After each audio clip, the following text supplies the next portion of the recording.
We're giving 10 seconds for the people to come in. Okay, we have to restart.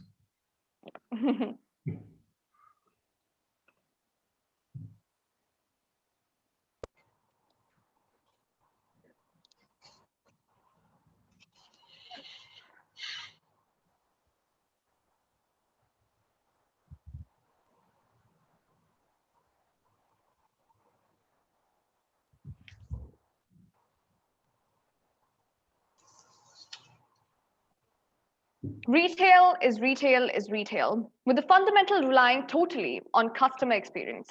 The art of retailing today in this time of high technology is no different than it has been over the past 100 years. The principles are the same, only the pace and complexity of options have increased geometrically, accelerating the speed of success or failure. Perhaps the most significant of all recent developments in retail is the growth and progress of e-commerce. According to a study by Dubai Economy, the UAE is currently the most advanced e-commerce market in the Middle East and North Africa, revealing an estimated annual growth of 23% between 2018 and 2022. Now, even in this market, there are the digital natives who had an online presence, and then the incumbents who are shuffling and struggling to get their operations online if they did not want to press pause to their businesses. Now, that's the thing, right? If you get the tech right, you've got a golden goose. If you get it wrong, you are the roasted goose. Well, today we attempt on exploring a little more on this subject. Welcome to RetailME's virtual roundtable on retailing to e-tailing, and to shed more light on this, we have a very strong panel consisting of deVere Forster, who is the Chief Operating Officer of Dubai CommerCity, the first dedicated e-commerce free zone in MENA. Khalid Soliman, who is currently leading Jashanmal Group as the Group CEO towards developing and implementing robust strategies for the group's digital transformation. We also have Atul Bhatia, the Chief Financial Officer of Splash Landmark Group, who has vast experience in managing the P&L and of e-commerce and omnichannel growth of the business. Nick Vinkier, the Head of E-commerce and Growth at Faces Chalhoub Group, who is responsible for turning around and scaling Faces.com. Kuruvilla Marcos, the Chief Operating Officer at the International Business Division of Titan Company Limited, which also has Tanishq under its portfolio that has recently opened its first international office here in Dubai, and Josefa Sailawala, Director of Sales of Zebra Technologies Europe Limited, who is here to moderate our session. Thank you once again to all of you who've joined us today, and special thanks goes out to Dubai CommerCity and Zebra Technologies, our sponsors of this webinar, without whom this session would not have been possible.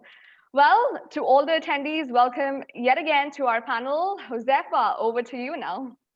Thank you very much, Shruti. And it's a great honor to have such a distinguished panel and experts in the industry with us today.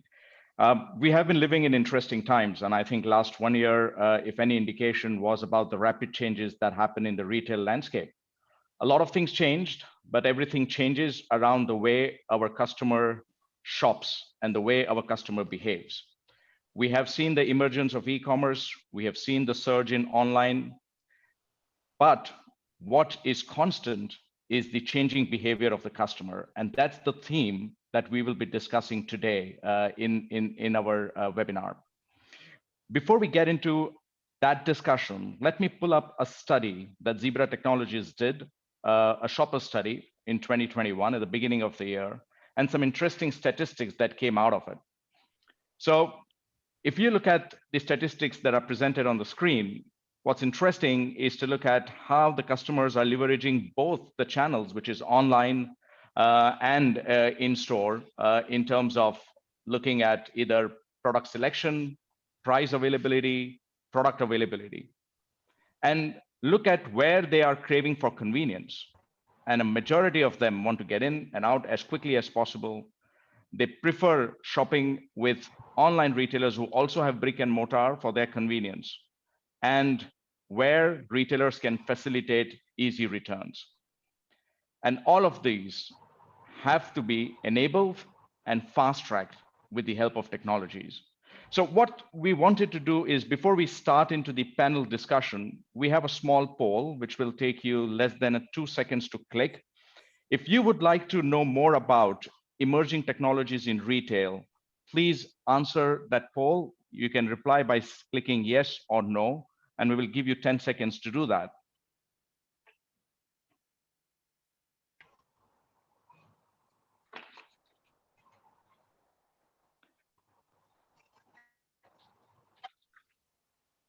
Well, I guess if we're done with the polls, that was enough time. So let's quickly get on to our panelists.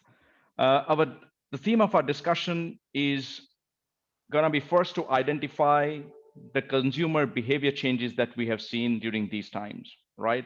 What changed? How did it change? Then we will talk about what each of these organizations did to overcome the challenges that were part of this change. And then in the third part of this discussion, we will look at what will be the trends in future and where do you see the final consumer behavior will be. So let's begin by opening this question to deVere from Dubai CommerCity. deVere, why was there a need to actually create a city for online shopping? I mean, if you can, support these answers with some statistics on increased demand in e-commerce, that will be great. And additionally, I would like to ask you is, what are you doing and how are you helping retailers make this shift from retailing to e-tailing?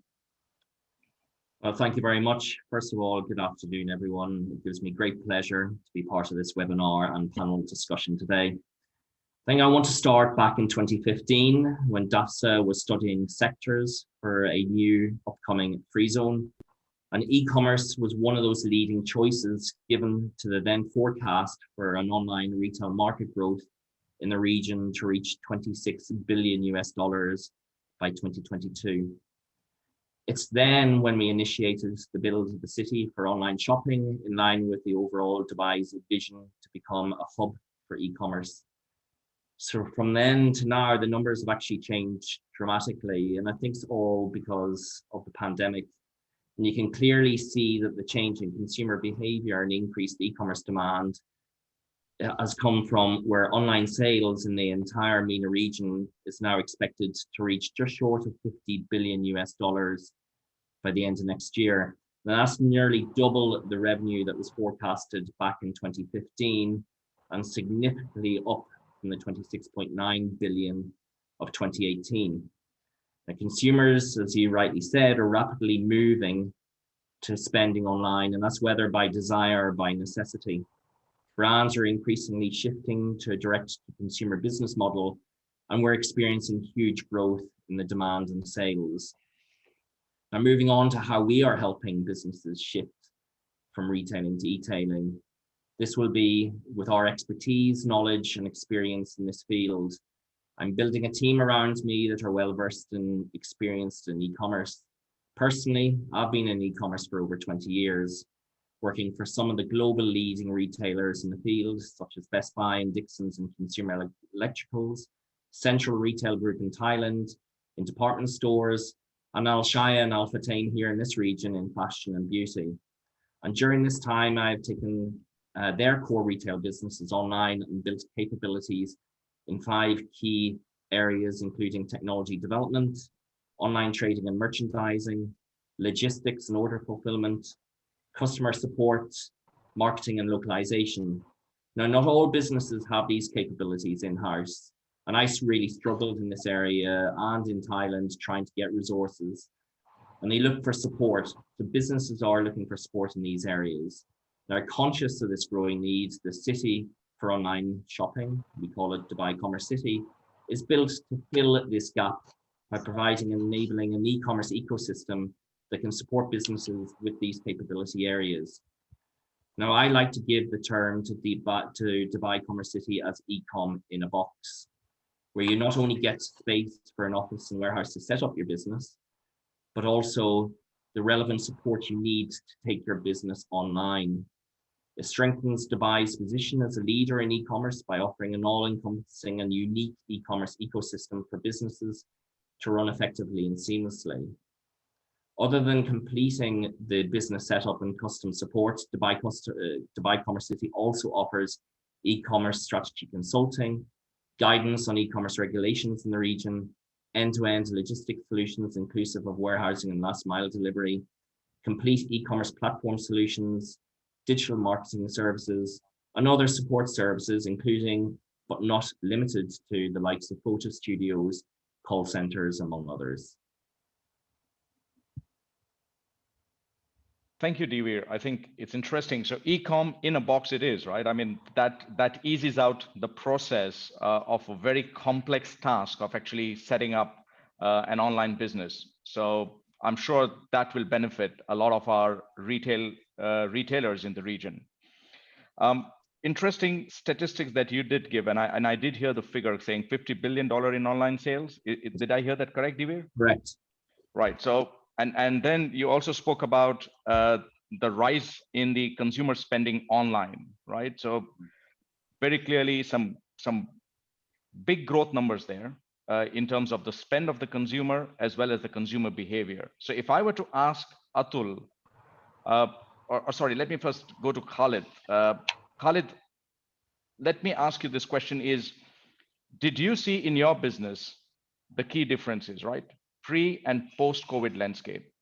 And do those differences or do those changes tie into what deVere is talking about from statistics term? Thank you, Huzaifa. Hello, everybody. Yes, there are major changes, major differences. And of course, it comes with different perspectives. So many sectors see pre-COVID and post-COVID as a serious crisis, and many other sectors see it as a blessing. So it depends which sector you are talking about. Are you talking about grocery? Are you talking about automotive?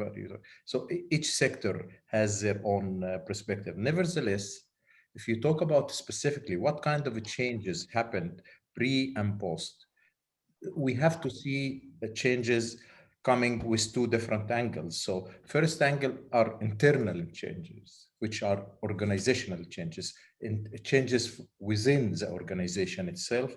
And the other one will be the external. What happened to the market? What happened to the receivable end? So if we talk about the internal changes which happened, the whole culture needed to change, the approach to business. Internally, we became much more digital dependent. Things like technology, speed, efficiency, effective communication, resilience, agility, emotional intelligence in communications. All this became our crucial elements to embrace within your organizational culture, which was not prepared for that pre-COVID, because it needed to come into your culture in an accelerated mood.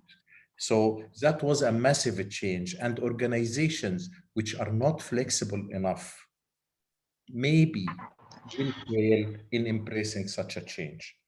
Now, if you go to the external changes pre and post-COVID in organization, you will see so many changes happening on different levels. So shopping, for example, shopping used to be a pleasant experience, used to be an entertainment.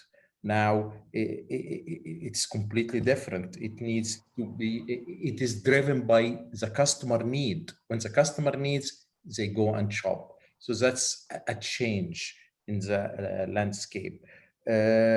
Customer knowledge and customer expectation. You are dealing with a completely different customer here. Before, customer used to come and learn from you. Now you receive the customer with his own knowledge, experience, and research. Competition. Pre-COVID competition used to depend on completely different factors. It used to be on merchandising, on in-store experience, in layout, in location, on many factors, salesmanship, availability, so many things.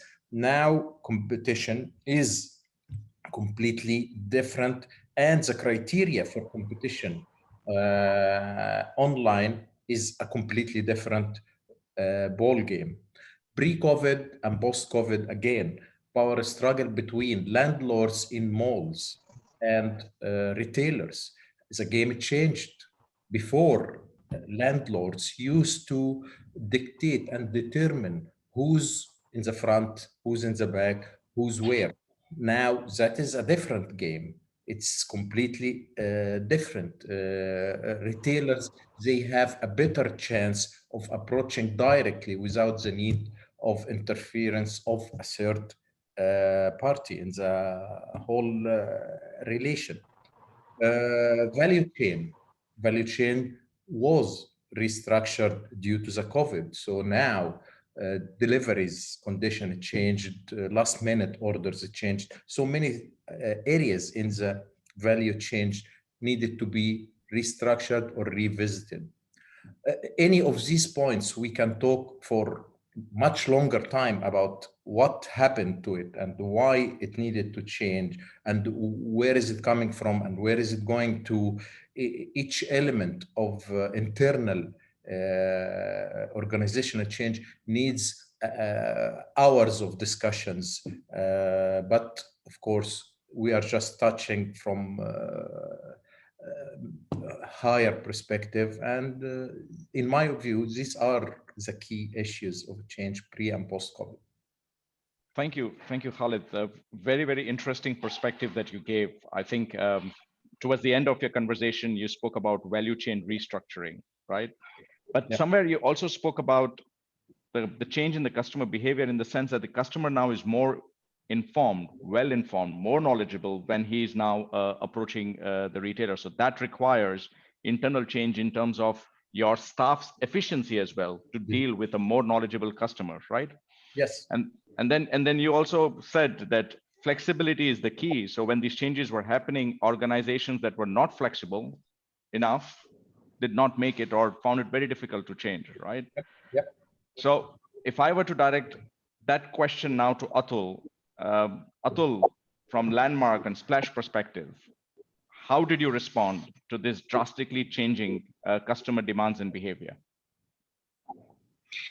Yeah, thanks, Josefa. So if I were to, just very quickly building on to what Khalid mentioned, there are so many changes post-COVID, and how we are, responding to those changes.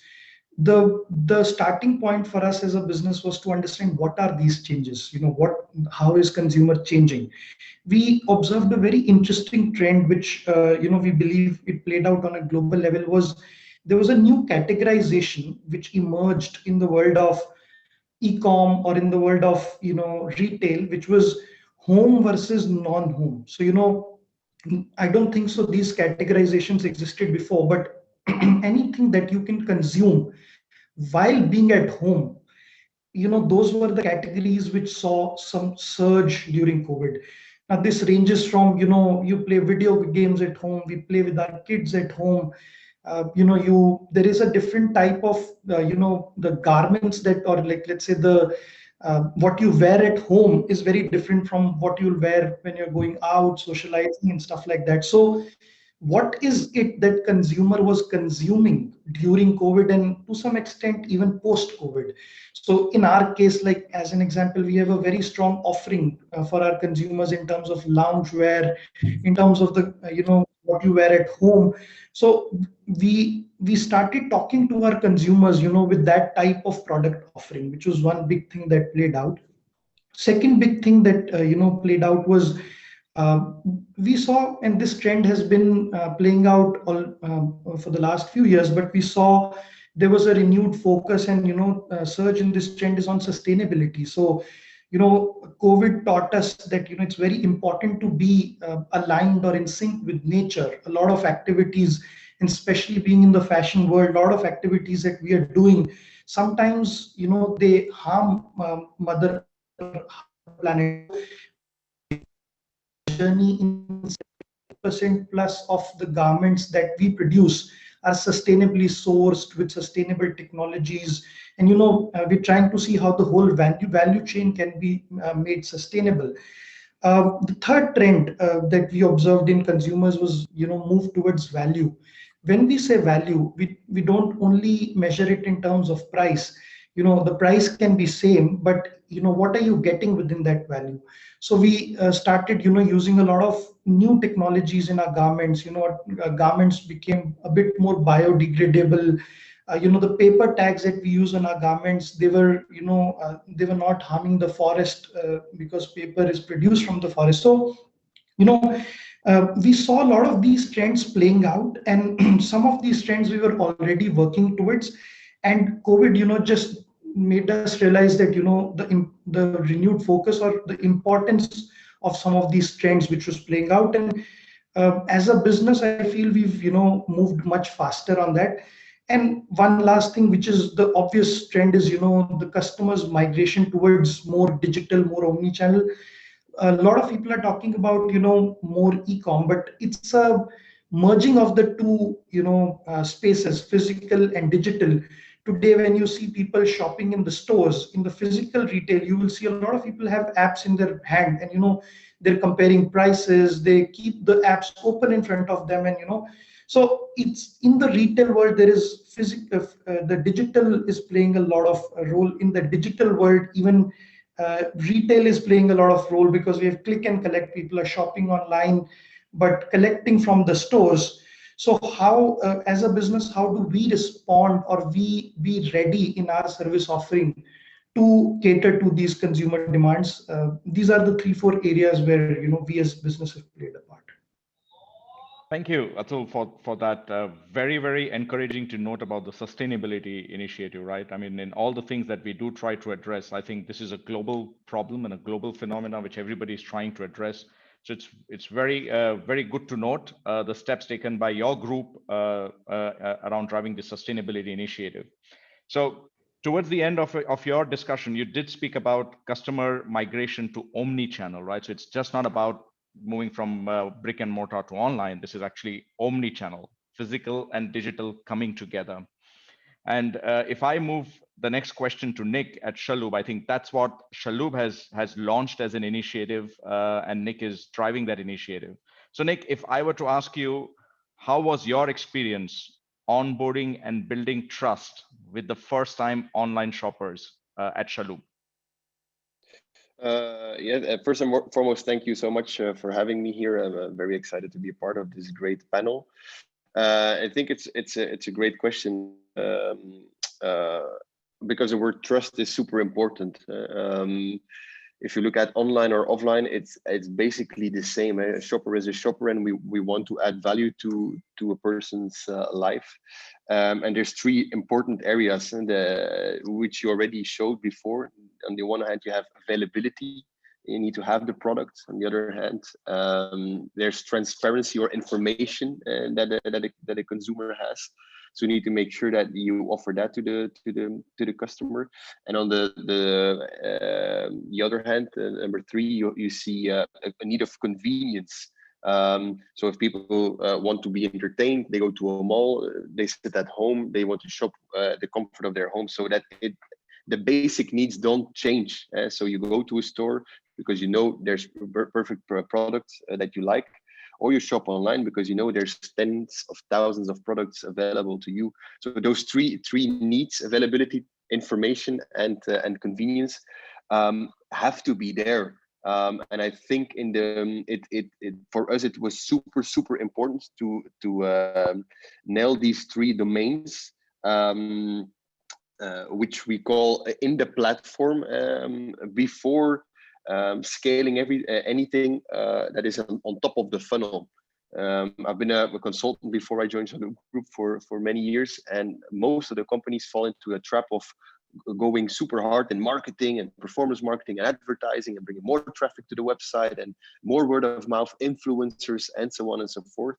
While there's a lot of issues still on the platform with having a suboptimal selection, having a bad UX on the website, checkout isn't doing great, the information isn't there, product descriptions aren't correct, the content imagery is not okay, on the one hand, but also after the purchase, what the delivery is either not matching the promise or is slow, the package gets lost.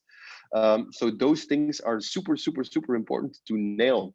And I think that pre-COVID, maybe a lot of companies were still here in the region were still being too much focused on the marketing or the media parts. While now what we see after the lockdowns, let's say we're still in the COVID period, but after the lockdown has hit, we're focusing much more on what happens once a customer comes to our platform to make sure that we have a great end-to-end experience and a great promise that we can match. And that is the most important thing when it comes to onboarding new customers. It's making sure that they trust us, that we provide them with the best possible promise that we can deliver, and that we then at least match that. And if not, obviously try to raise it and over deliver on that promise. And it wasn't easy. We had to go super fast because the countries went into at an incredible rate. And we opened 3 new markets in 7 weeks. So we opened Kuwait, Qatar, Egypt in 7 weeks online. We launched our app last year. We migrated our websites to new technology to be able to cope with the higher demands and volumes. So yeah, we had to follow a faster speed. So I think the evolution of 6 years has been seen in 6 months, and now it's up to us to make sure that we constantly raise the experience that we can give to the customer.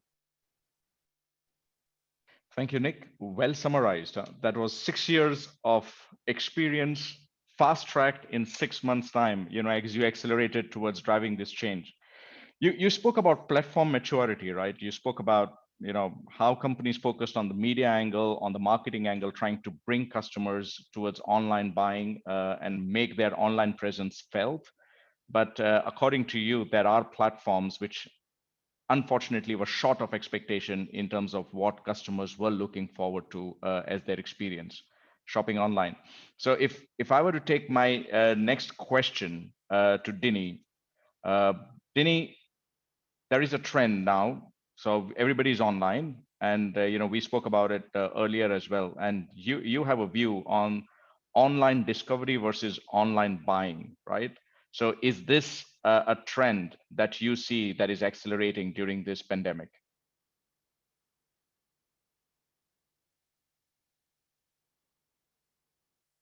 Dini, you're on mute, I guess.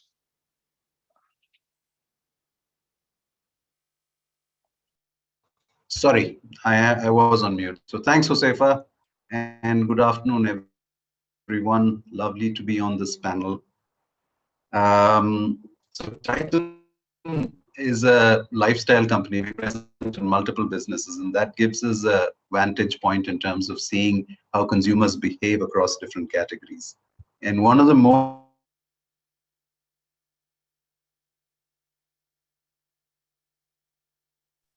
I think we are experiencing a link drop from you, Dini. Shruti, are you seeing a link issue with Dini?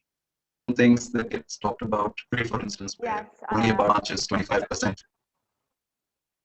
Are you able to hear me okay? Sorry, Dini, if you can just repeat your points. The link was a little choppy.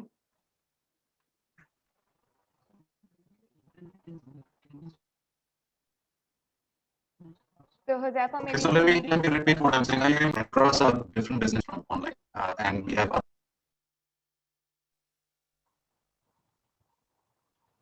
Okay.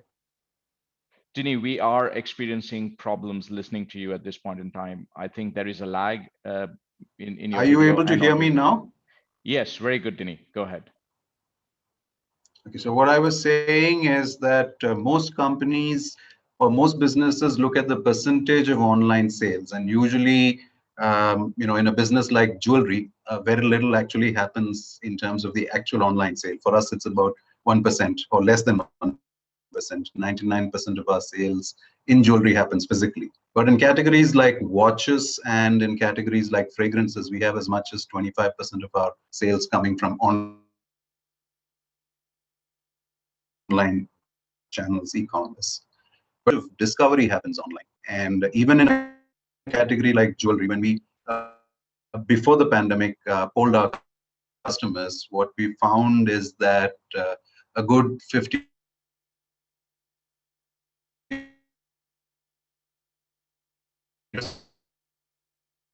60% of people who end up in before coming to the store. And this is something that we've seen having got much more accelerated post-pandemic. Lots more people spending time online, researching what they want to do. So by the time they end up in the physical store, they're pretty much decided. They've already made up their minds about what products they're looking at. And they also, post-COVID,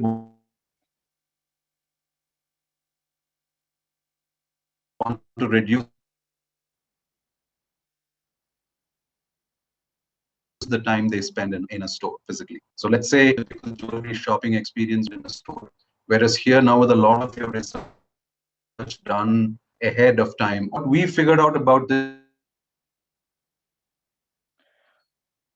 I think we continue to have the key Sydney, thing sorry of to business is how seamless can you make this experience for online? Go on, Josefa. Dinesh, sorry, we do continue to experience link outage while you are talking. So we do have a lag in your video and your audio is dropping. So we are able to understand a few of it, but a lot of your sentences are being missed at this point in time. Is there something that we can do to correct this from your end? So now why don't you go ahead and continue with the discussion, the rest of the discussion. Let me figure out if there's a problem at my end and then sort that out. Sorry. Sure. No problem. I think we heard the gist of what you were proposing, Dini, and what you did answer in terms of the changes that you see on online discovery versus online buying. And we do understand that the customers now are actually spending more time online looking at discovery, right? So they're trying to understand the product, acquire the knowledge, and that precisely ties back into the conversation we had earlier, where customers are more informed when they come inside the store. So they've done their research work, they have identified the product that they would like to go for. And in your line of business, which you did speak about jewelry, the customer has made up their mind as they walk inside the store to conclude that particular shopping. So what started as an online discovery actually concludes as a physical purchase once they walk into the store, right? So thanks, Dini, for that perspective. I think we have taken views of the audiences on the poll, but we've also taken details from the panelists about how they saw the changes in the consumer behavior. What we would like to do now is understand if there are any questions from the audience that are directed towards any panelists. So Shruti, over to you. Thanks, Josefa. What an interesting and insightful session so far. It's been tremendously knowledgeable, and we've definitely learned a lot about the entire transition from retailing to e-tailing. Let me tell all our attendees, this session isn't over yet. There's so much more coming. But like Josefa mentioned, I do have a few questions that have come in from the attendees. So let me take the first one. I think we have time for 2 questions now. And if there are more coming in, we can take them later. So the first question from Fazil Mohammed is, what are the major post-COVID technology trends to reshape the future of retail in MENA? So I think this is an open question to everybody, but if there's anyone who wants to take this question specifically, just unmute yourself and go for it.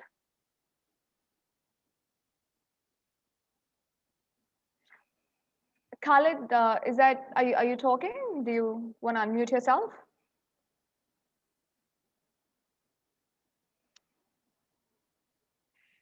Okay, yeah, well, no, not really. But anyway, I mean, our bases, our technologies are completely different. Dependency on digital transformation. Digital transformation is not simply a technological part where you cross the bridge of the digital transformation.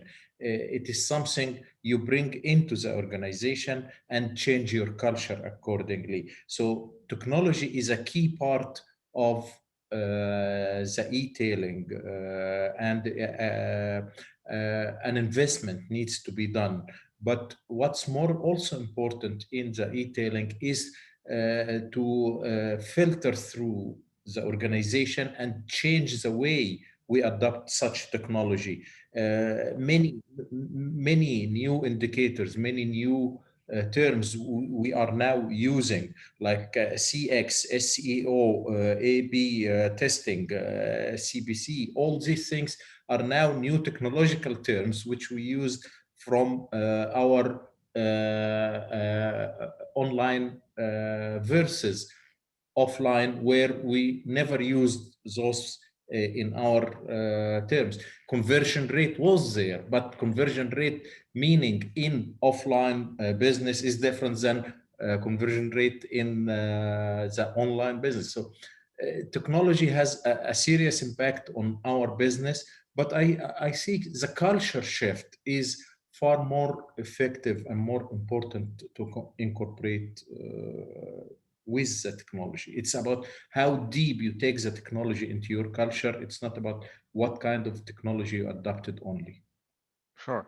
I think, Shruti, to add to what Khalid just mentioned, so he's very right. I think it's a transformation, and that's the reason why they use the word transformation and digital transformation. It's not only in terms of the customer-facing technology; it's also about what the organizations are doing internally. And when we say this transformation, it means the way we used to do business and the way we need to do business. So it affects the people, the workers inside the organization as well. To just summarize the need for the technology, what we are seeing is a changing focus, right? Customers are demanding contextless, frictionless, seamless experience inside the stores. We have gone through earlier the study which said that the customers want to walk in, walk out very quickly. They don't want to be caught up in the queues. So it's about self-scanning technologies. It's about how soon can I conclude my payment through contactless methods, how you can provide me the information. So those are the technology changes you're seeing in the front of the store. But as everybody speaks about omni-channel and about online and about delivering to customer, whether online or in the store, it is critical that now we make changes in the way we do fulfillment.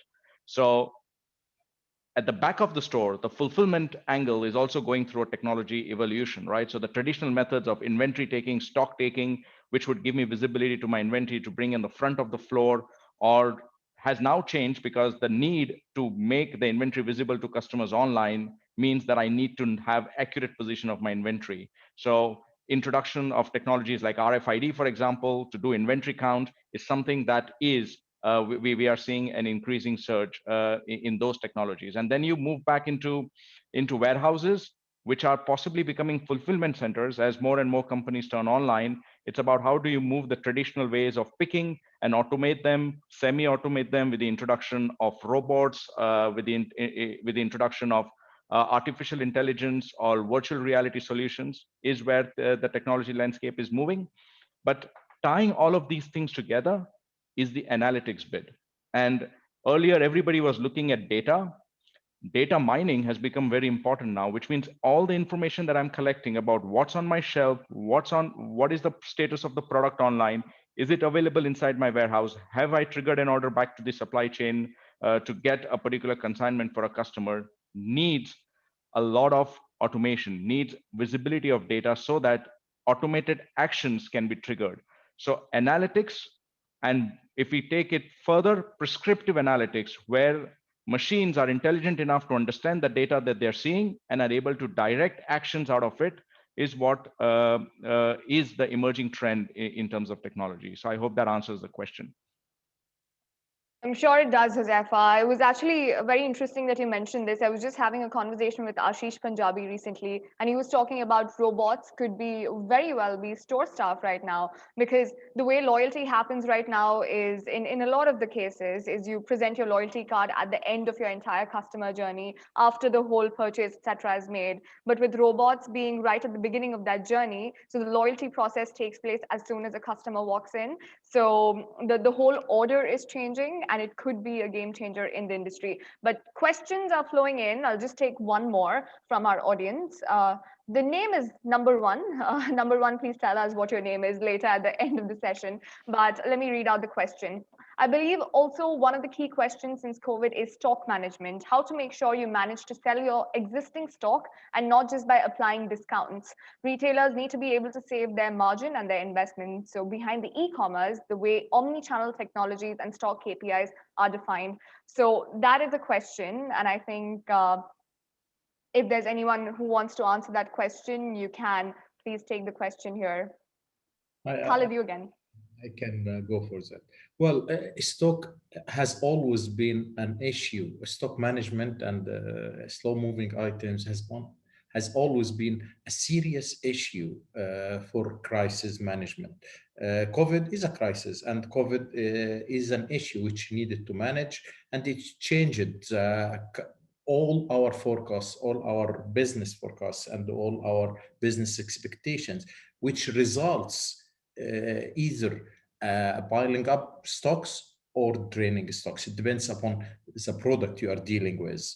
Now, the good thing about omnichannel, it gives you always new dimensions. It takes you to different areas where you are not traditionally in, and that is your only chance for your stock replenishment.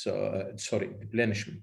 So I think with the omni-channel approach, if you really adopt it, and if you are really, as Jose said, about your data, and you dive deep into your data and you analyze it, you will know where more you can serve better, where more you can drain more products, which segments, which age group is lacking, which geographical area needs more products. And that will be done without using price reductions, because in crisis, everybody reduce prices. In crisis, everybody cuts and slash and sale and the clearance. But it's about opening new fronts. It's about reaching an extra mile. It's about going into a new dimension. And I believe the omni-channel approach enabled us to take advantage of such a tool, which we didn't have before, and used to cost us a lot more. Sure, great. I know I said 2 questions, but there's just one more directed towards deVere, which I'll take. Just quickly, if you can answer this, deVere, for Arjun Sarkar. How important a role will social commerce play in the near future? Do you have an answer for that? Well, actually, I'm going to be touching on social commerce a little bit later on in this panel, but social commerce is becoming actually a very, very important part in the overall e-commerce omni-channel journey to the consumer. We at Central Group, in my last role in Thailand, launched a service called Chat and Shop. Okay. That Chat and Shop was powered through either Facebook, Instagram, or our own application.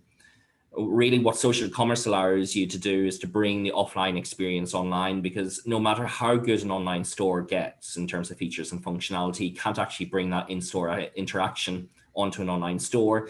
And yes, you can have chats with the contact center agent on the, behind the scenes, but they aren't the people that are in the stores.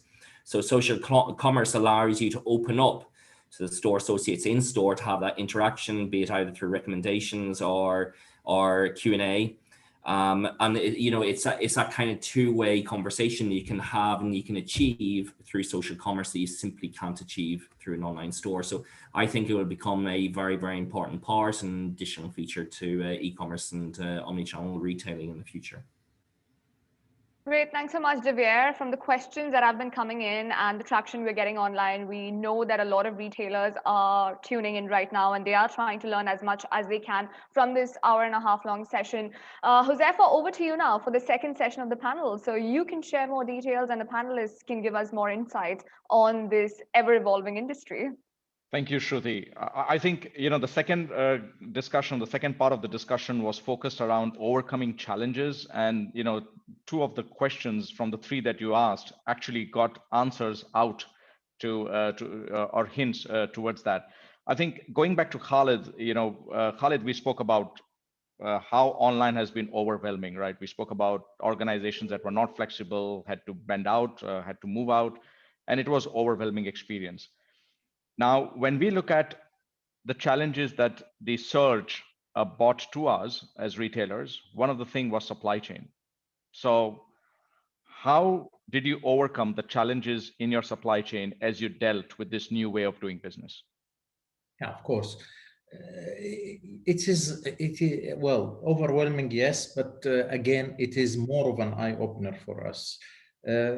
Supply chain was or is the most tested part of the operations we have in our current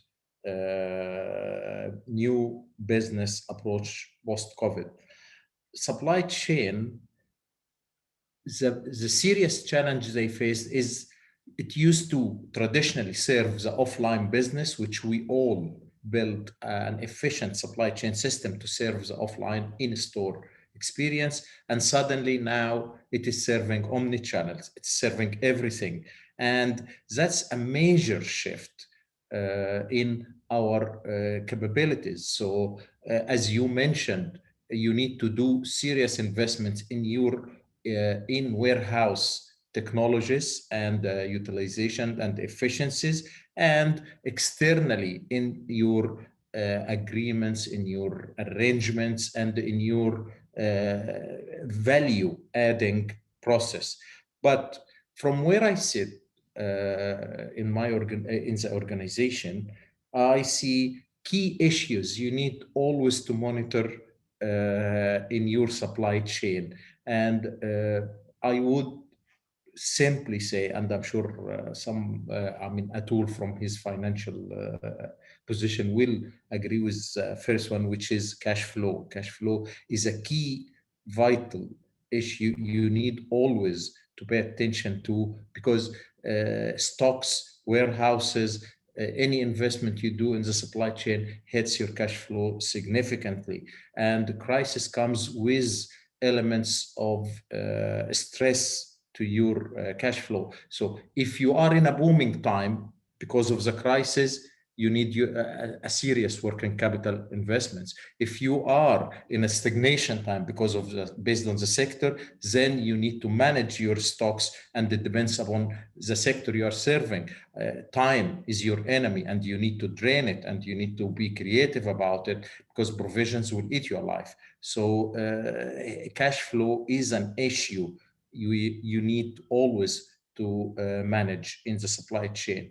Second would be your suppliers and supplier agreements, because there is a sudden change in the trend and in the market, and those changes were not forecasted at any point of time. So they came suddenly, and your agreements never incorporated such changes. So in your supply chain, you need to revisit your suppliers. You need more replenishing, you need less, whatever. This is a heavy discussion which involves financial team, legal team, operational team. Everybody is involved in such a discussion. And then you go to the other side, which is an external part of the change in the supply chain, which is the customer expectation. Before, offline customer expectation, he will come and ask for his product. Sometimes you tell him not available. Sometimes you will commit with him. He will book, you will deliver. But online, for the omni-channel, customer expectation became in minutes, in delivery, in returns, in lots of things. And you lose your customer in a fraction of a minute. So customer expectation is a serious issue, and supply chain plays a key role in satisfying such customer expectations. Thank you, Khalid. To summarize what you said, so you went across a lot of different areas in supply chain, right? And I think what I picked up was, first, the change of the traditional supply chain that was designed to deliver everything inside the store. Now we have to move it to omni-channel, right? And that requires a lot of investment, and that's where your cash flow situation or your cash flow question comes in. I think when we were interacting with Nick earlier, Nick said they made the changes that were probably happening over a period of 6 years within 6 months. And I think the transformation that we're seeing in the supply chain is probably at the same speed as well. Maybe previously the organizations were planning to have automated fulfillment centers and additional investment to cater to e-commerce. But now that the pandemic was upon us and we had to make that change, we had to take our existing facilities and then automate it, transform it so that it's able to cater to the e-commerce, right? It was not something that we had time and the luxury to build upon. So from cash flow perspective, it was, what systems do I have? how do I enable them? How do I digitize them so that I'm able to then start transforming myself to cater to the new need of the customer. So that's very interesting. We have in fact seen as we speak to a lot of customers in the region where traditional warehouses have been turned into fulfillment centers. Simple methodologies or simple changes that were brought around picking, for example, which was a process, when you are doing picking to deliver into the store, and when you're doing picking to deliver at item level on e-commerce, it requires a big change, right? And we did see that a lot of warehouses did make transition into automatic or fully automatic warehouses using robotics and so on from the supply chain perspective. But a key thing that you did speak about was customer expectations towards the end. And that customer expectation and how do you deliver on that customer expectation, that will raise another question that I would have for Atul is, Atul, digital loyalty, right? Let's first talk about customer loyalty. We have a customer loyalty that's working for customers walking inside the store. Shruti did mention earlier, a customer would conclude that transaction, and that's when you would enter a loyalty point, and then we would have the data of what the customer bought. Now with online shopping and omni-channel, those areas are changing, right? How do you measure customer loyalty? So how, rather, was the translation of loyalty in store to online difficult for you to achieve, is the question. So, Jose, for very, very good question. It's been, before I talk about the transition from the store to in-store, it's extremely important that, we all know the statistics that, it's 9 times more expensive to bring a new customer than retaining an existing customer and, existing customer continuing to shop with you. So the importance of if we are able to make sure the customers are loyal to us and, if we are able to reduce churn, this can significantly impact our marketing budgets. This can significantly impact our retention rate. So it's extremely important. And as Nick or deVere mentioned earlier, somebody that earlier e-com was a very small part. Now with e-com becoming a major chunk of the business, it has become even more important. When in e-com, the acquisition of customer is a bit more expensive than what you see in the physical world. Now, we do talk about a lot of synergies within physical and digital world, but equally, there are a lot of differences as well when we talk about in-store versus digital. Now, what are these differences? Especially in our world, in retail or in fashion apparel, in offline, it's very easy for customers to touch and feel the product. In online, the same, it's very important that the content, the navigation, the imagery, the whole creative part, the way the features of the products, the design, the color, the way it is presented to the customer is able to understand. So, which is much easier in the offline world. When we talk about loyalty, which is what you mentioned, it's some total of many areas. Khalid mentioned about supply chain, about our delivery infrastructure. Very interesting point from Nick that, people talk about a lot of these new things, but, just a simple offering online, in stores, we have a very good offering, but offering online sometimes is much lesser.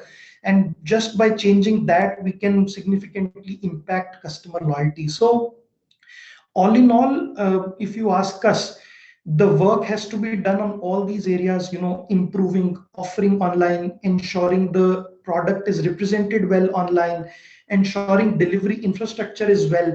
If we are promising to the customer that, the merchandise, the product will reach you within 2 to 3 days, it's important to fulfill that promise. All these things have a very important role to play in, building that loyalty. So a lot of things have to come together for the loyalty to come alive online. And we've put in efforts in all these areas, but as you rightly said, online, having loyalty is a much more difficult thing than offline. But I would have a slightly different perspective to it that, it also offers more opportunities. In one of the technology questions, you touched upon an area that today in online, we're able to get so much more data. so much more understanding of our consumer, how long you're watching a product. Did you like the product? What was your conversion rates? There are so many metrics. Like in offline world, it's very difficult to see whether a consumer can, how long a consumer was looking at a product. Very difficult to see. In online world, we can see, how much time consumer is spending on our website, on our apps. Is the consumer engaged enough? So although it is, just to summarize the point that I'm making, is that although it is more difficult to achieve loyalty online, but it is more rewarding to try and achieve loyalty online, because it's more rewarding. It offers more opportunities, because when you understand your consumer, you can use that data, that understanding to engage the consumer more versus the offline world. Thanks, Atul. I think to conclude what you are saying, it is difficult, right? It's not that easy in terms of looking at how we were dealing with the consumers in offline mode versus online mode. And while we struggle with these difficulties and new ways of measuring customer loyalty and the new metrics that online does allow us to do, one critical component of the traditional way of retailing was our people, right? Was our staff. When they face the customers, how they talk, how they interact. And with this change in the consumer behavior, the skill set of the staff and how they interact has also become a question mark. So the next question that I will have for Nick is, Nick, can you tell us, how did you retrain your staff, or how did you upskill them so they were able to take care of this new norm, or interact with the customers in this new norm? Yeah, that's a very good question, because with the surge in e-commerce and the appetite for online, a lot of people would tend to forget that the heart of retail is still the store. So and especially the people in the store, our staff over there, and it's our responsibility as a group, as a family business, Chalhoub Group, to take these people on to future-proof themselves as well, because we all know that the traditional retail model that we all know, if you don't want to, or if you don't believe in a new future, obviously that old model is broken. So we need to think ahead. So it's important for us to take that responsibility and to retrain our staff. Now, it's important to understand first and foremost what we want to accomplish with our people. And so when the store started closing, locking down, there were on the one hand direct clienteling, and so the staff reaching out to their customers that they know on WhatsApp, creating looks, creating when it comes to fashion, or sending their favorite perfumes on WhatsApp, and trying to sell. So direct clienteling on the one hand. That's one thing. The other hand, we had to train them for fulfillment from stores. So a couple of stores, we revamped them into fulfillment centers. So we didn't have to open warehouses, because if in the lockdown, if you need to launch a new website in a matter of weeks, you don't just go and rent a new warehouse, put all your stock there. No, you use what you have, as you already rightly said. So we looked at our flagship stores that were closed then, and revamped them into fulfillment centers. So that's number two, fulfilling from store. And number three is now stores are open again. We want our staff to be advocates, and that was before Corona. We already wanted them to be ambassadors and advocates for online, but now even more so, because everyone knows that it's super important. Now, it's easy to say, okay, these are the three big areas we want to focus on: direct clienteling, fulfillment from store, and referral to online business. But it's a different challenge to make sure that they are on that same track, and the staff. And there's four things that we really work on in Faces, but just wider as Chalhoub Group. So one, there's education.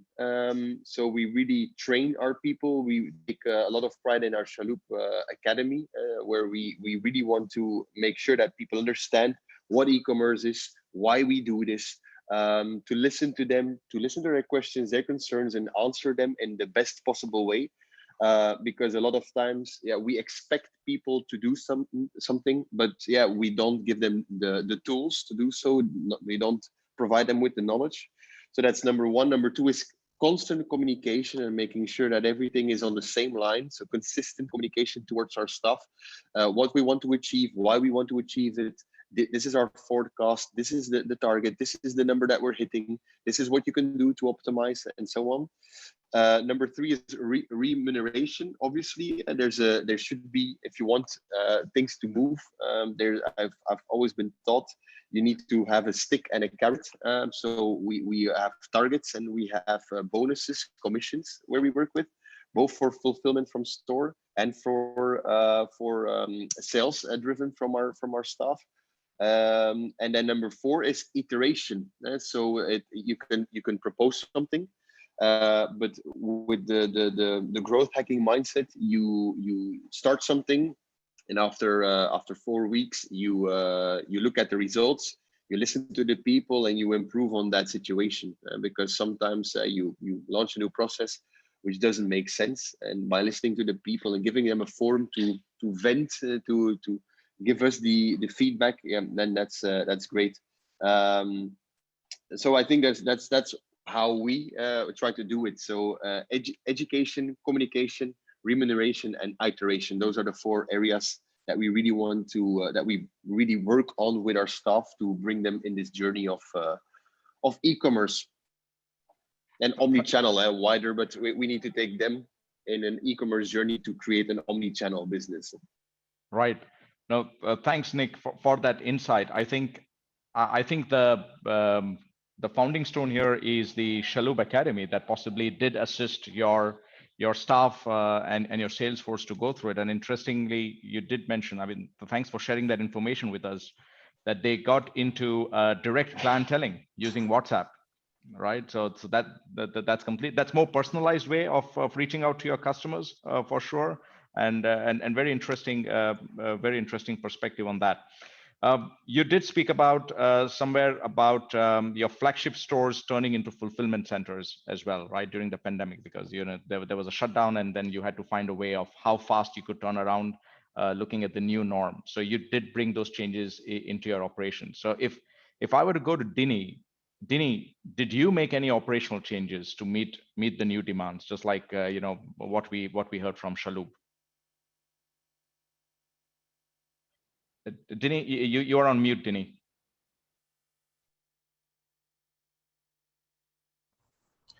Apologies for the bad connectivity earlier, Josefa. I hope you can hear me clearly now.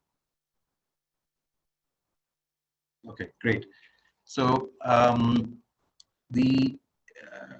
for us, there were quite a lot of changes that we made, but I just want to kind of first contrast our situation with Carrot Lane, who we had acquired in 2016. So Carrot Lane is an online retailer, born digital company, and compared to that, Titan is a physical incumbent organization, and completely 2 different organizations. So what we've discovered, and the journey for us started quite some time back, is that the sweet spot is really in the middle.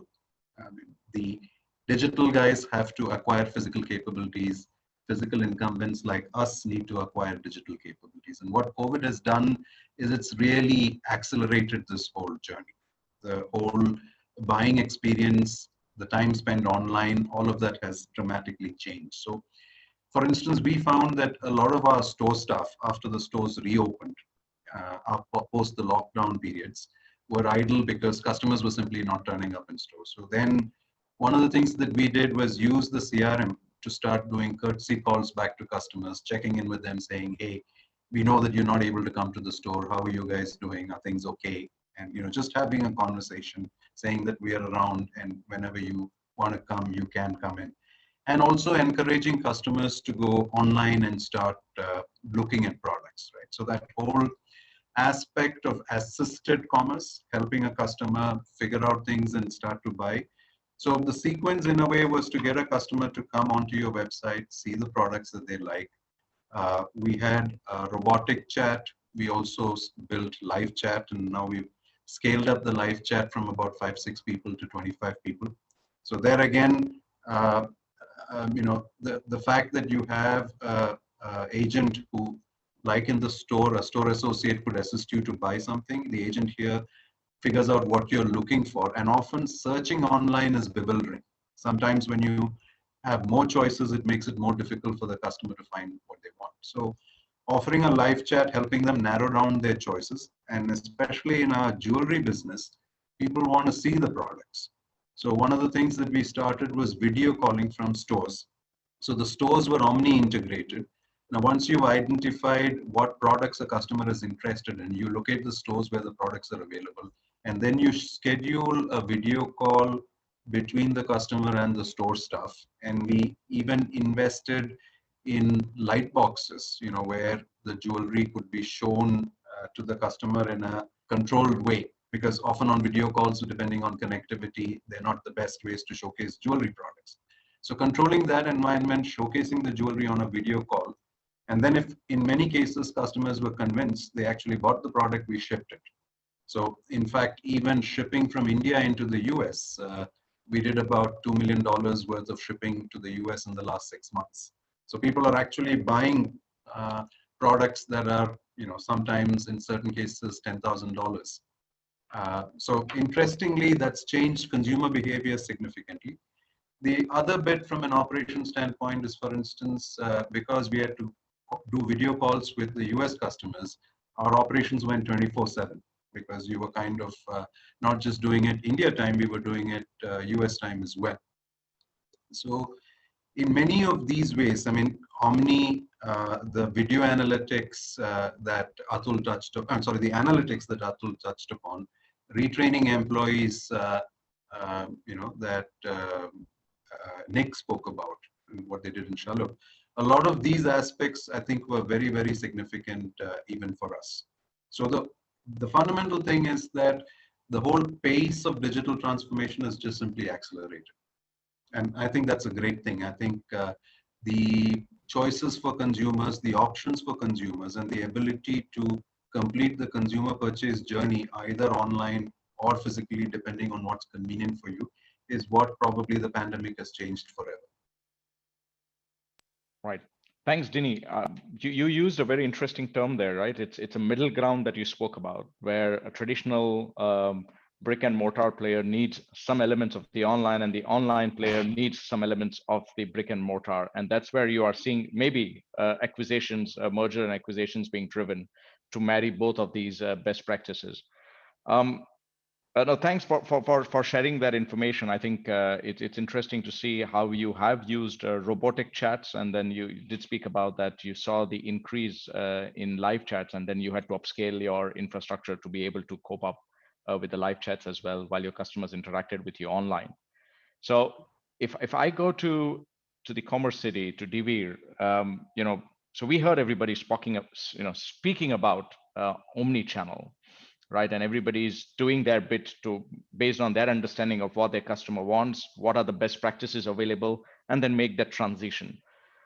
You have the ability to look at retailers who are coming to you seeking facilities or seeking advice on how to make that transformation or that transition.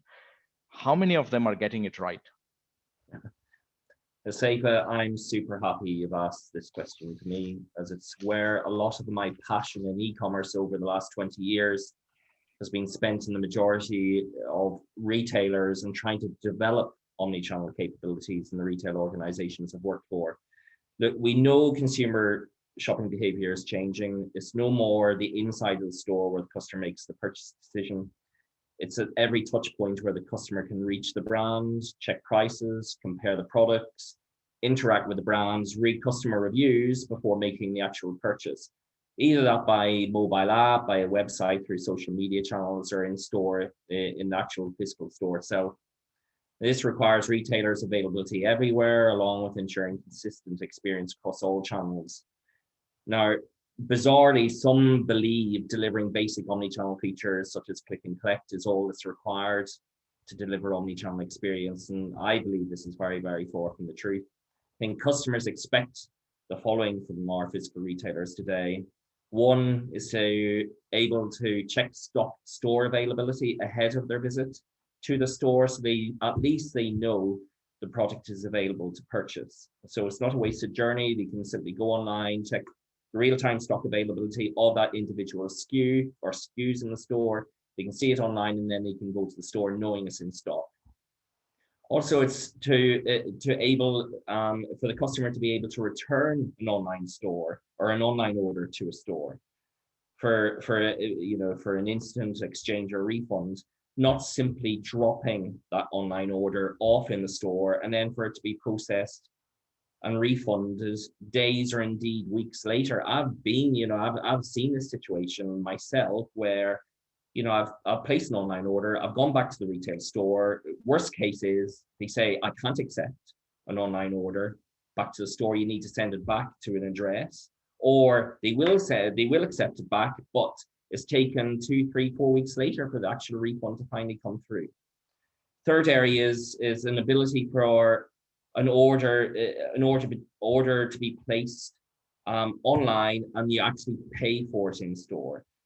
And what many call reserve and collect. This simply allows a customer to pre-select products online without paying for them up front, and then to check out the items in store and only pay for the items that they really want.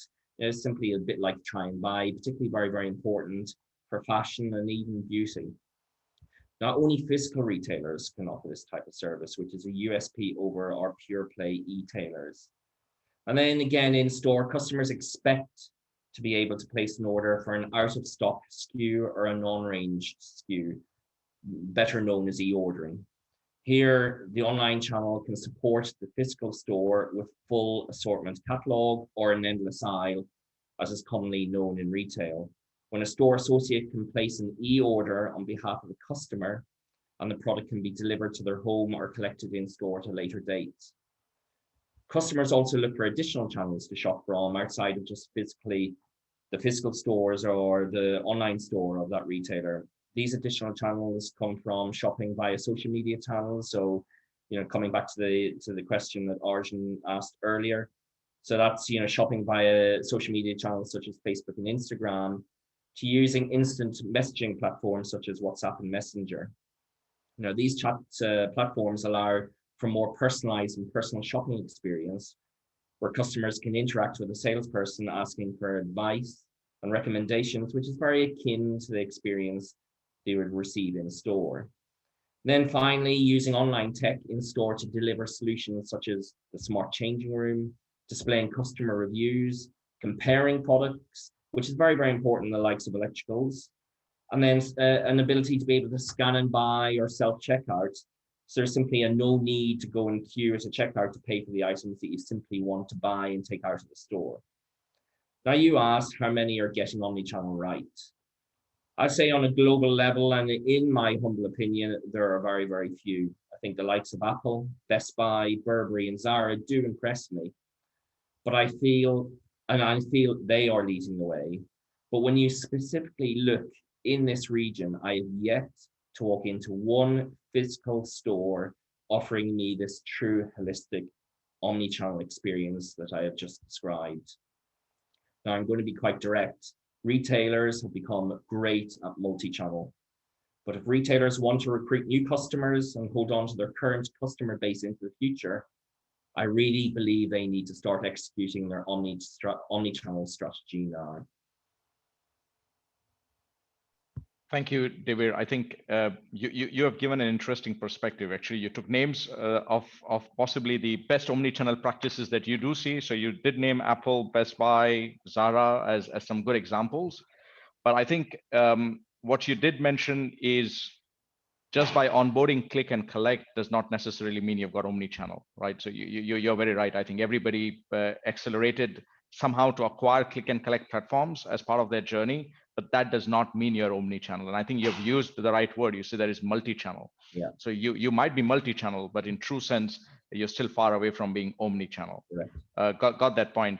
I think we have concluded what was about the challenges that we see, and then what did the companies and the organizations did to overcome those challenges. We will move now to the concluding part of our discussion.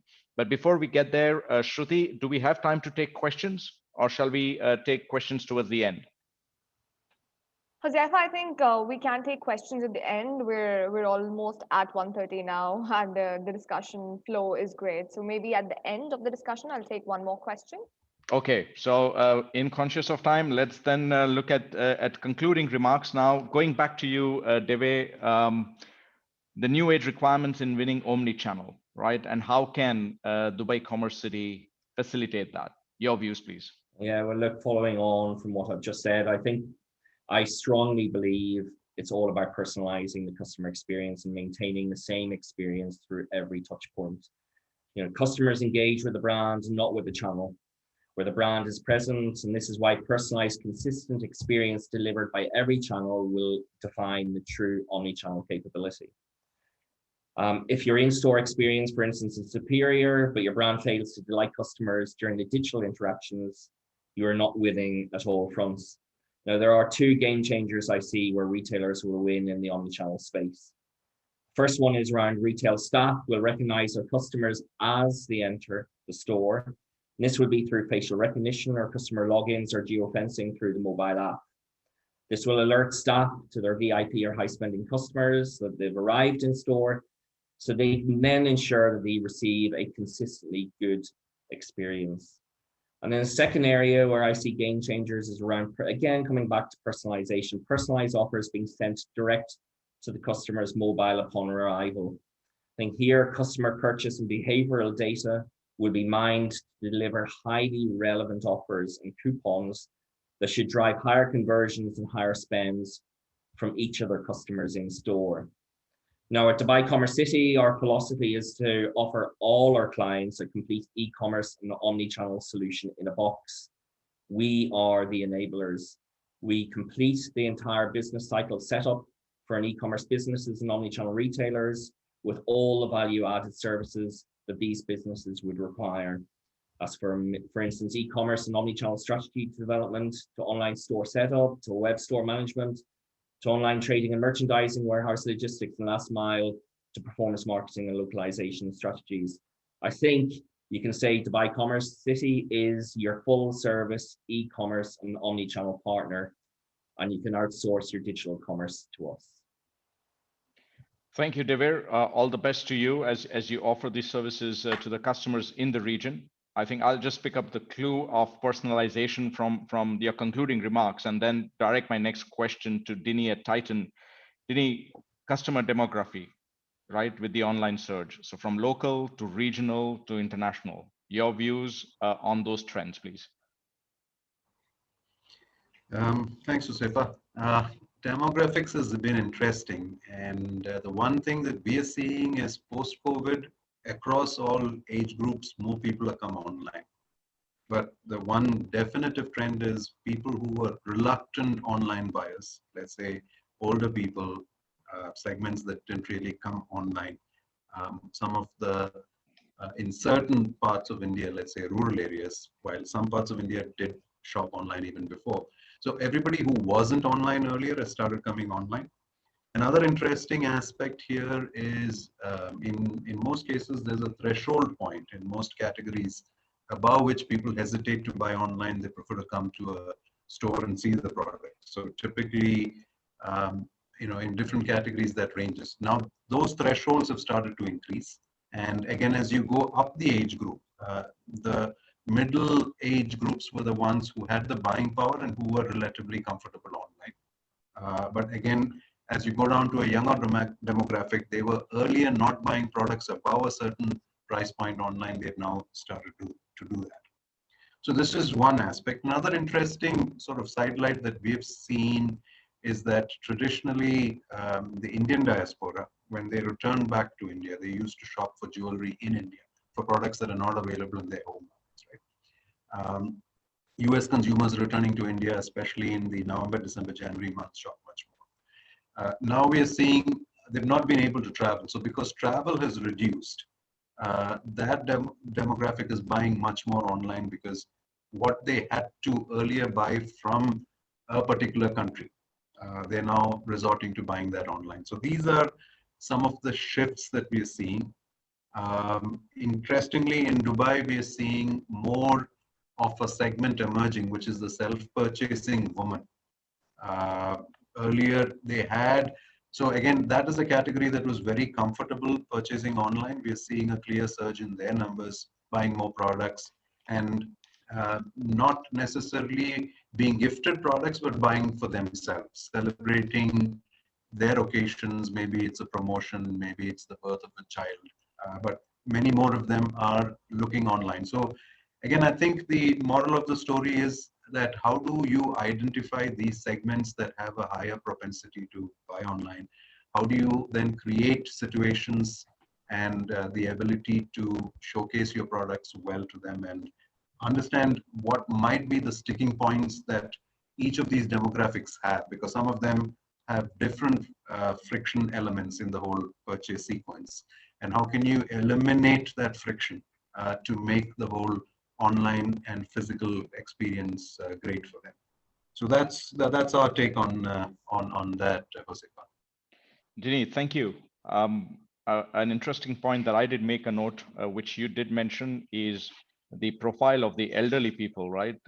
Who wouldn't have had the flexibility or the mobility to go inside the store. But now with the store coming to them in form of online experience, you see that age group and the senior citizens age group increasing dramatically as the online shoppers. So it's good to hear that. Thanks for sharing that insight with us, Dini.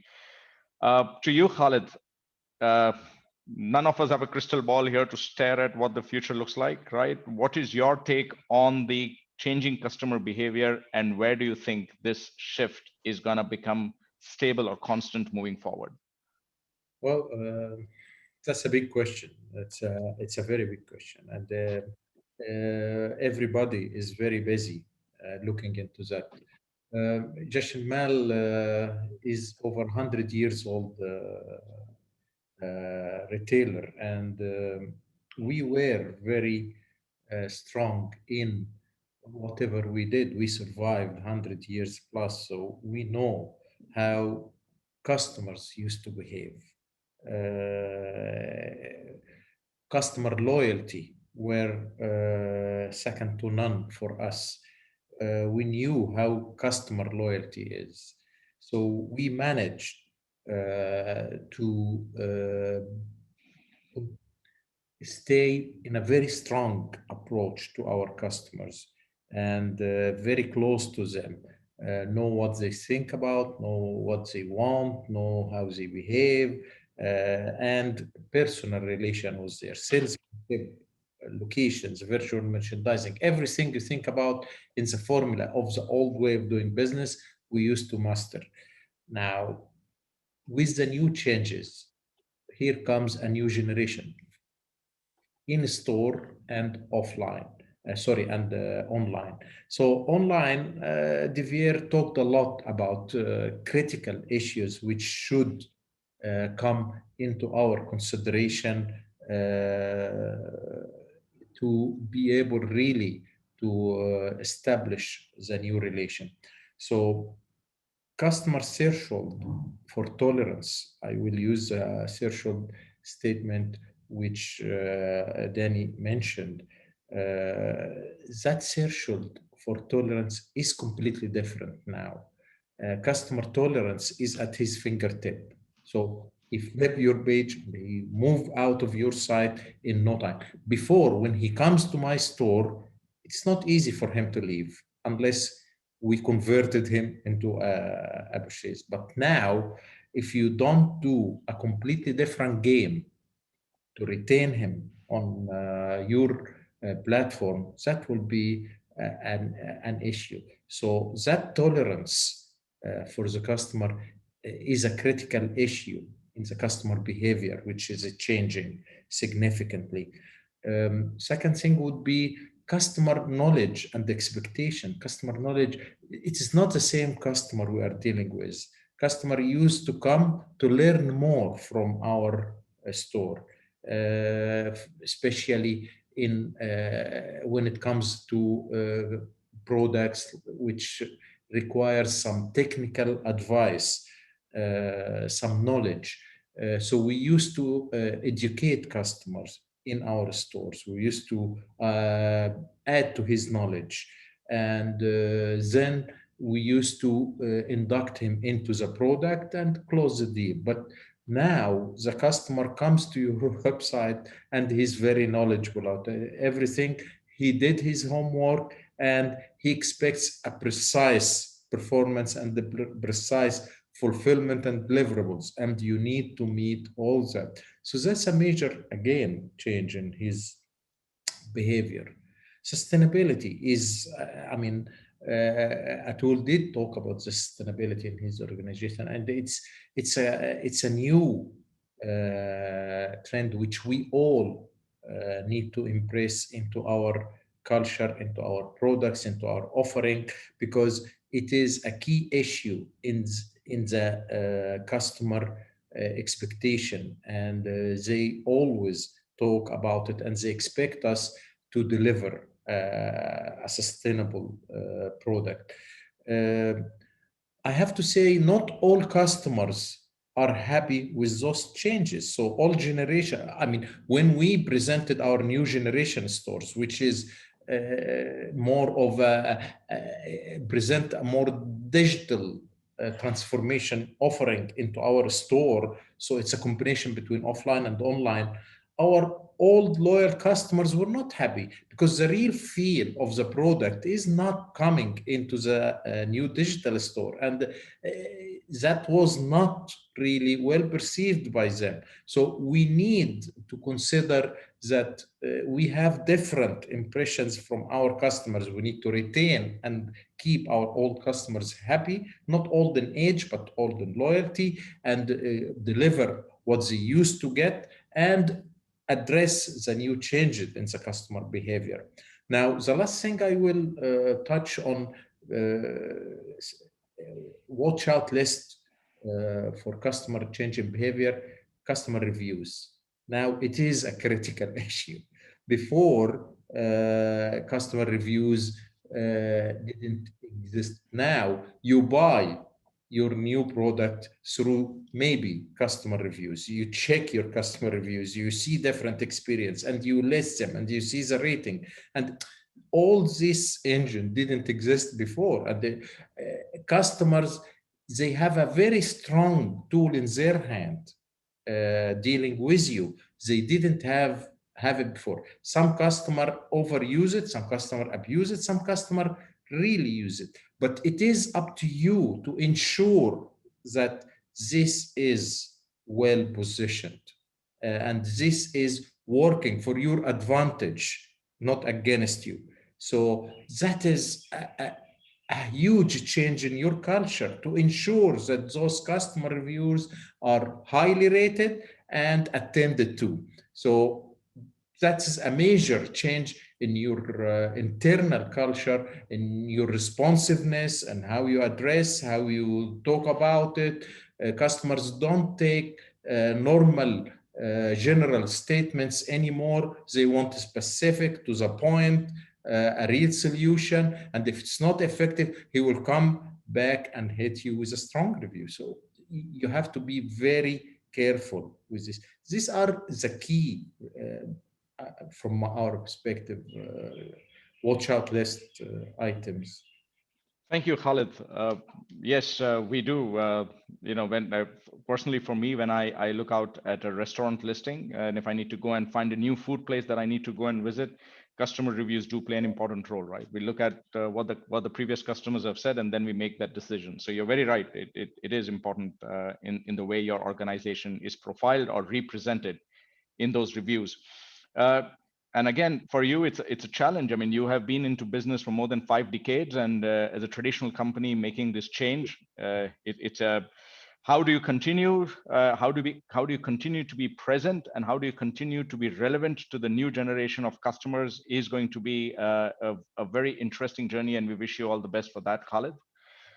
Khalid did speak about change management of customers. He did speak about that as they opened the new digital stores, they had reaction from their old customers about the new way and the new format.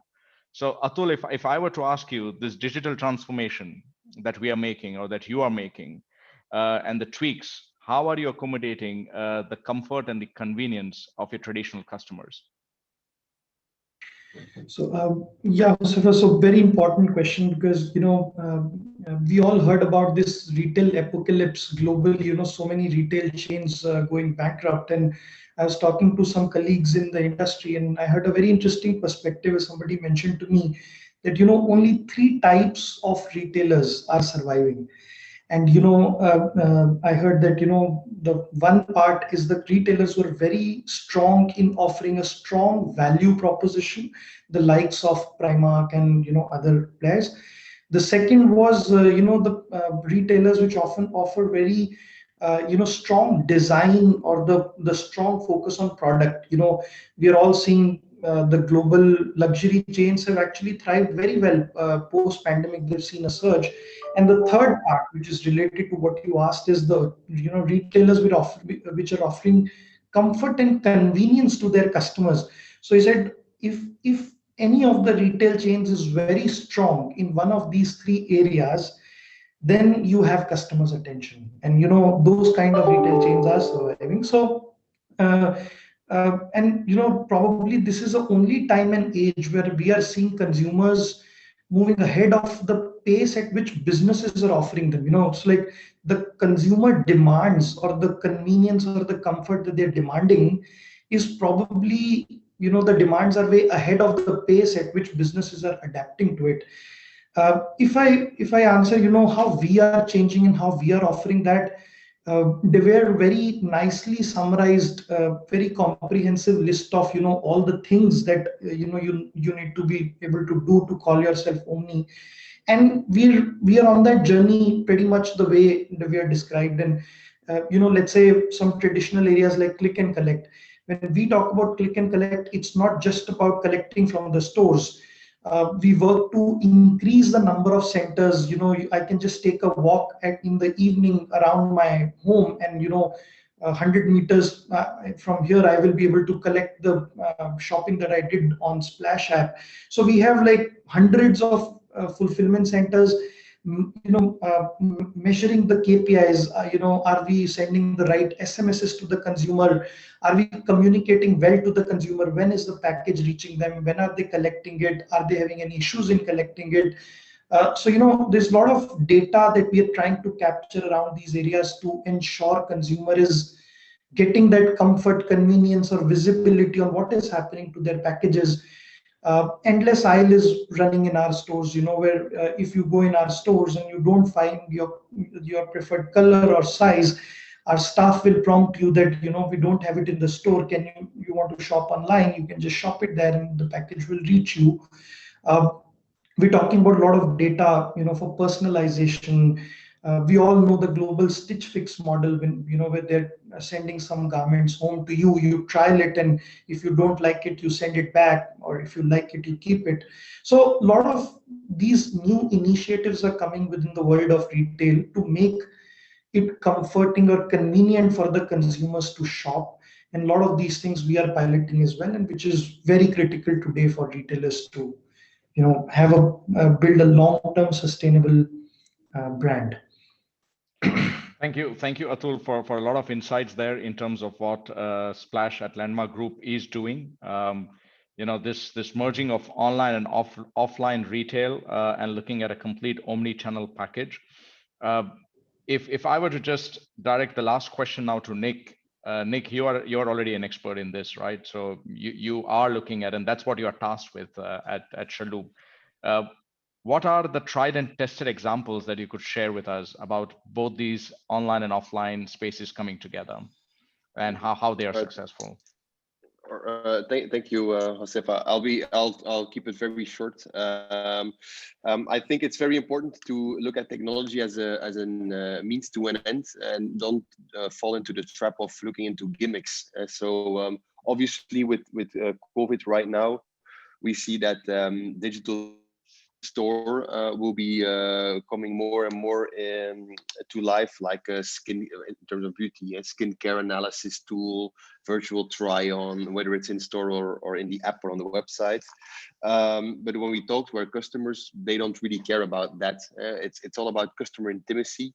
And I think we need to focus on nailing the fundamentals. So indeed, what we already said in the beginning, predictive forecasting, making sure that we use technology to become better at fulfillment, that we become better at picking and packing, to shorten the time of the delivery lead times, that we become better at our forecasting, and that we are better in personalization of the website, of the app, and also then to translate that to the store. And so I heard robotics in the store. I don't believe that there's that much added value currently for robots in the store, but I think there's a hybrid form where we empower our store staff with the information. Have a facial recognition when people walk into the store, and immediately we would know that Josefa is walking in the store. We know that you like this beer product, that you like this grooming product, that you shop this, and this. So why don't we ask you to replenish or give you a proposal to do something else? And lastly but not least, I think we will start to see a more and a bigger blend of entertainment with which. So social commerce has been talked about before.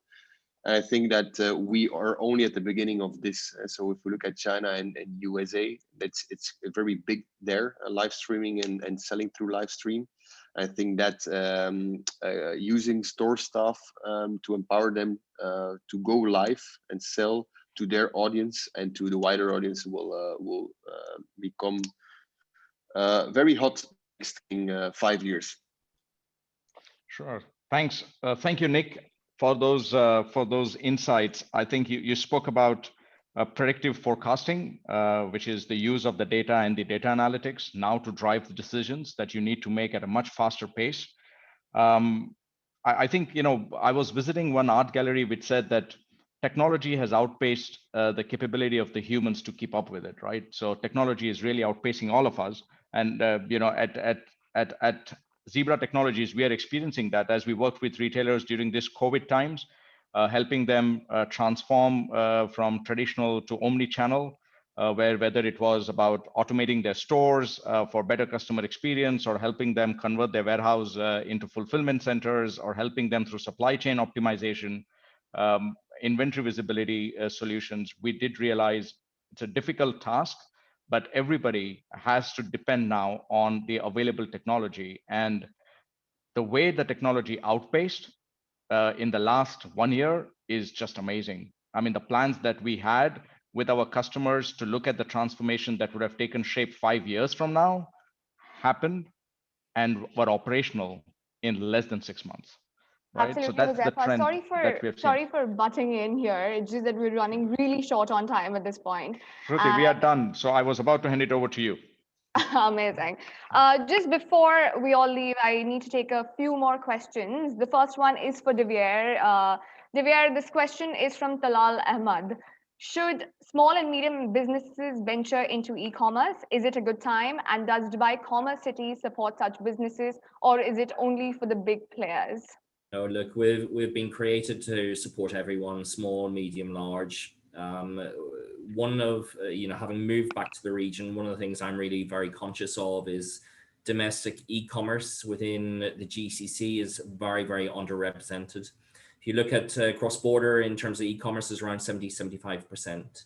That means domestic e-commerce versus the average, which is around 50-50 globally, cross-border, where we really are underrepresented. So that means there's a lot of small players, medium, and even the large players that want to get into the e-commerce space. So Dubai CommerCity is ready and set to welcome anybody that wants to come, knock on our door, and support them to either build or grow their online business. Amazing. Thanks so much for your answer, deVere, and thanks again for staying in this session. We do have a lot more questions. Unfortunately, we're running short on time, so we won't be able to take all the questions, but I will be sending them to all the panelists, so you can review them and then perhaps answer them separately. But again, a very, very insightful session. Thanks so much, Josefa, for hosting it, and thanks to all our panelists for sharing all those valuable insights from, Khalid, you mentioned that customers are becoming more and more knowledgeable and are being more educated and aware there as they are evolving. And then Atul, you spoke about the categories that are evolving from home versus non-home. To Kuruvilla, you did speak about finding the mid-ground between Carrot Lane and Tanishq and using assisted commerce more than anything else. Nick, you've spoken about how you've kept, or Shalhoub Group has kept people over profits with the Shalhoub Academy in training and retraining and reskilling all of your staff. And deVere, thanks so much for that breakdown of an ideal omni-channel strategy and being very brutally honest about everything you've spoken about today. Amazing session, Josefa, as always. It was great having you host our session and moderate our session today. And thank you to all the attendees who've tuned in. You can download the RetailME app and watch the entire webinar there. We will be putting out stories, post-show reports. So every information from this webinar is going to be available to you across Images RetailME's channels. So thanks once again for joining us and have a great day, all of you. Thank you. Bye.